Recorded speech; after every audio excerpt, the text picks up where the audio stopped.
In the question, we have been given three regions, with region 2 having a magnetic field perpendicular to the direction of velocity in downward direction. When a particle of mass m and charge q moving with velocity v enters the region 2, it will experience a force F in this direction, according to the right hand thumb rule. The path followed by this will be as shown. Now let us have a look at option A.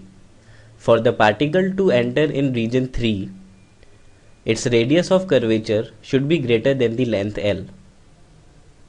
We know that the radius of the path traced by the object is given by r is equal to mv upon qb.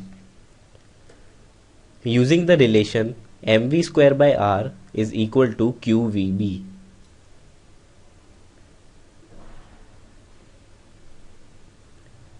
Therefore, mv upon qb is greater than L.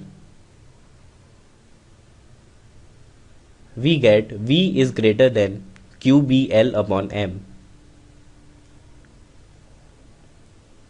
Therefore, option A is correct. Option B, which says V is less than QBL upon M, is incorrect. Let us have a look at option C, which says the path length of the particle in region 2 will be maximum when velocity V is equal to QLB upon M. Now let us find out the condition in which the path length of the particle in region 2 will be maximum.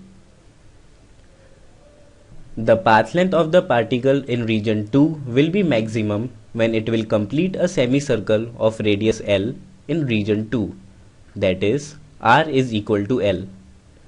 Using this, we get V is equal to QBL upon M. Therefore, option C is correct. Looking at option D, which says the time spent in region 2 is same for any velocity V as long as the particle returns to region 1.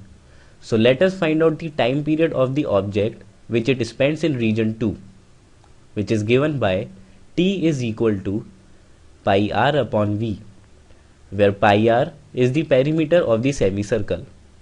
Substituting the value of r, we get time period is equal to pi m upon qb, which is independent of the velocity of the object. Therefore, option D is correct.